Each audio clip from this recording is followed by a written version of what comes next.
Hello, everyone. Welcome to English Meow.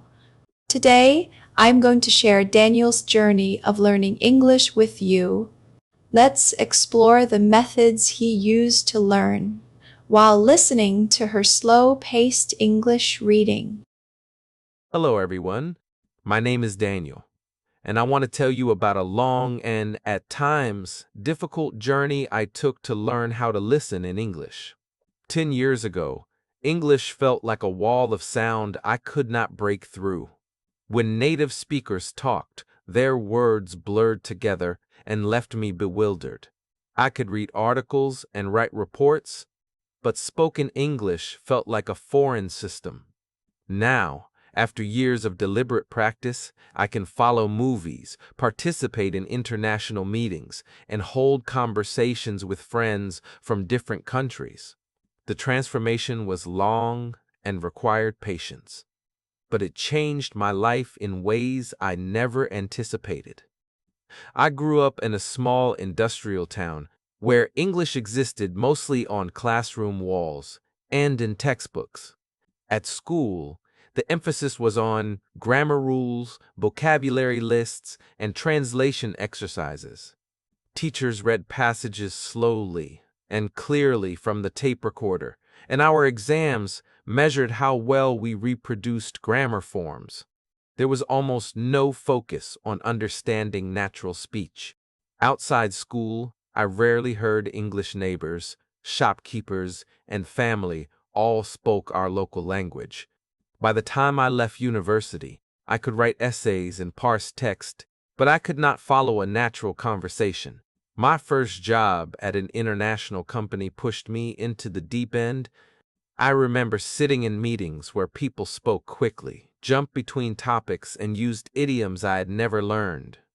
Once, during a video call with overseas clients, my manager turned to me and asked what I thought about the project timeline. My mind went blank. I fumbled, gave a vague answer, and felt humiliated afterward. Those early failures were painful, but they also made the problem undeniable. If I wanted to participate in the work I loved, I had to change. At first, I tried conventional methods, listening exercises from textbooks, repetition drills, and vocabulary lists. They helped with certain weaknesses, but the gap between textbook English and real-life speech remained wide. In recordings designed for learners, sentences were neatly pronounced with pauses and slow rhythm. In meetings, speakers used contractions, overlapped, and injected humor or sarcasm that textbooks rarely captured. I needed an approach that exposed me to authentic language while giving me tools to process it. Movies became a surprisingly effective teacher. I started with films I loved and watched the same short scene over and over, first with subtitles and then without. I remember watching a scene from The Pursuit of Happiness, where Will Smith spoke rapidly and emotionally. At first, I could catch almost nothing. After replaying the segment several times and reading the transcript, the sounds began to match the words in my head. It was slow and sometimes discouraging, but each loop made certain sound patterns more familiar. Podcasts turned out to be a cornerstone of my daily life. Unlike movies, podcasts offered long stretches of natural speech I could listen to while doing other tasks, commuting, cooking, or walking. I started with learner-friendly shows, but I soon graduated to authentic interviews and storytelling podcasts. Listening regularly allowed my brain to tune into rhythms and common collocations. Over weeks and months, words that once vanished in a wave of sound became recognizable units. I adopted shadowing as a central technique. Shadowing means repeating what you hear immediately, trying to match the speaker's speed, rhythm, and intonation. Initially, it felt awkward, my tongue stumbled and I could not keep pace. But the exercise trained both comprehension and pronunciation at the same time. When I practiced shadowing, I noticed a twofold effect. My mouth learned to form English sounds more naturally, and my brain learned to anticipate colloquial patterns. To keep track of progress, I kept a listening journal. Every day I noted new phrases, words I misheard, and the context in which they appeared. When I discovered an idiom like cut to the chase, I wrote down examples and practiced using it. The journal gave me a sense of continuity. On discouraging days, I could flip back and see months of accumulated small wins. Frustration was a constant companion. There were times when I felt I had taken 2 steps forward and 3 steps back. Meetings still left me exhausted, and some days I doubted whether the effort was worth it. However, I learned an important lesson. Persistence beats intensity. Short, consistent practice over months produced far better results than sporadic marathon sessions. I kept going because progress, while slow, was real. A turning point came when my company organized a week-long international workshop. The event brought together participants and trainers from many countries, and for the first time, I noticed I could follow extensive parts of lectures and discussions. I contributed during small group activities, and my contributions were understood. That week of immersion proved that the habits I had formed were converging into actual skill. After that milestone, I refined my routine. I scheduled focused listening sessions, short transcription practice in the morning, shadowing after lunch, and relaxed film viewing in the evening. Weekends included longer transcribing tasks and the occasional mock presentation in English. I also use technology efficiently, slowing audio to 70 or 80% when necessary, looping troublesome sections, and using transcripts to cross-check understanding. Gradually, my ability to process fast speech improved. Work continued to present both challenges and learning opportunities. Once, after misunderstanding a client's request about deliverables, I took responsibility, clarified the requirements by email, and then turned the incident into structured study. I collected terminology used by the client's industry, listened to related podcasts, and built a glossary. That focused contextual learning helped me recognize the same terms in future calls and reduced my anxiety in similar situations. Exposure to a variety of accents broadened my listening map. I deliberately listened to speakers from the UK, the United States, Australia, India, and South Africa. Each accent added new patterns of vowel sounds and intonation to my internal catalog. Initially, some accents felt impenetrable, but with repeated exposure, those unfamiliar rhythms became manageable. The breakthrough was realizing that comprehension depends less on perfect recognition of each word and more on understanding patterns and extracting meaning from context. I also used social opportunities as practice. After meetings, I asked colleagues to recap the main points when I felt uncertain, and I volunteered to write follow-up emails that summarized decisions. Casual conversations over lunch or at company events provided low-pressure environments to test my understanding. Importantly, I learned to read nonverbal cues, gestures, facial expressions, and tone, which often signaled the speaker's intent and helped me infer meaning when I missed particular words. My mindset shifted. I stopped aiming for perfect comprehension and instead focused on resilience and repair strategies. If I didn't catch something, I learned to ask specific, polite questions like, "Could you repeat the last part?" Or, "Do you mind clarifying what you meant by X?" These tactics made conversations collaborative and reduced the stress of trying to understand everything immediately. Music and rhythmic repetition also played surprising roles.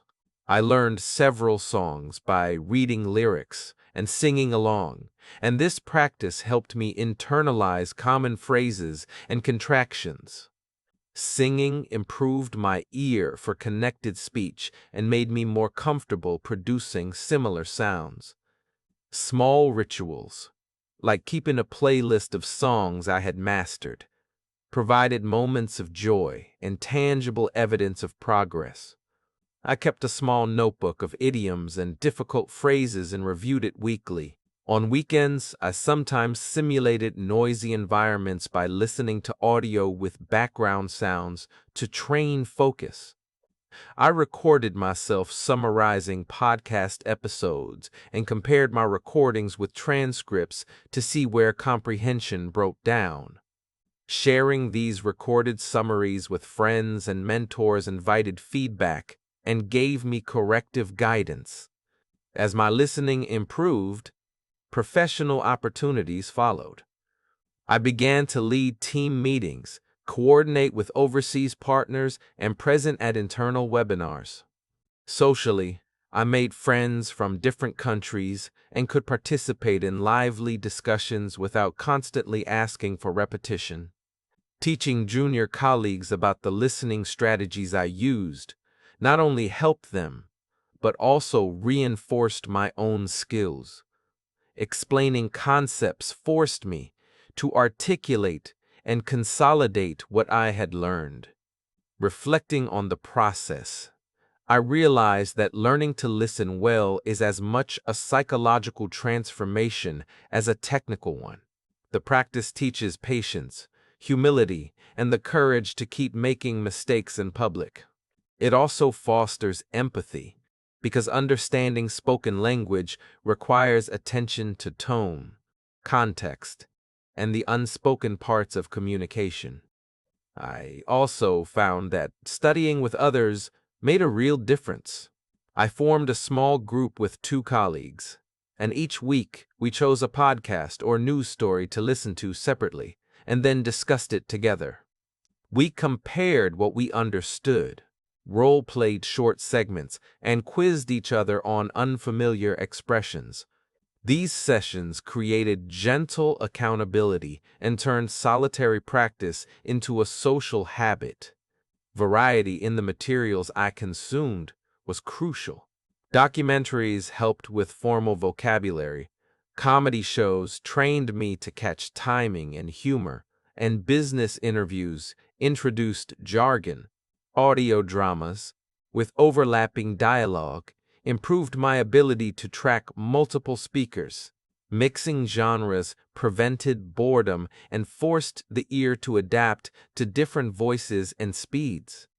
I used progressive challenge to build skill. Listen for the gist, transcribe a short portion, shadow the segment, then replay it at higher speed. This incremental overload, similar to training a muscle, built endurance and accuracy. Over months, tasks that once required intense focus became manageable. Physical condition mattered too. When I was tired or stressed, my comprehension dropped. Improving sleep, taking short walks, and doing breathing exercises before difficult listening sessions improved my focus. Language learning is partly cognitive work and partly self-care. When progress stalled, I changed variables, new podcast genres, different practice times, a short speaking intensive. These changes often led to fresh gains. I also reframed success, not as understanding every word, but as grasping intent and responding appropriately. Asking clarifying questions became a normal part of conversation rather than a sign of weakness. Today, listening remains an ongoing practice. English keeps changing, new slang and accents appear. Staying curious and exposing myself to varied speech keeps my skills alive. The journey taught me patience, humility, and the value of small, steady steps. If you are learning, be kind to yourself. Replace harsh criticism with curiosity. When you miss a phrase, ask why, and design a tiny exercise to fix it. Celebrate small wins. The first time you laugh at a joke in a movie, or the first meeting you can follow without stress. These moments add up to real change. A simple micro plan that helped me. 15 minutes of focused listening each morning, 10 minutes of shadowing at lunch, and 30 minutes of relaxed viewing or podcast listening in the evening. Add one social practice session per week. Track tiny wins in a journal. This manageable routine kept progress steady without burning out. Stick with it. Small daily habits compound into big results, truly rewarding. Overall, structured practice, social engagement, and compassion for yourself turned listening from a weakness into a strength. Keep at it. One sentence and one conversation at a time, and you will notice how the wall of noise becomes a chorus of voices you can finally understand and enjoy. Okay. After listening to her story, do you have any thoughts or new plans? But no matter what, never stop learning. Because before you even realize it, you'll keep making progress. Thank you for listening today, and see you in the next episode.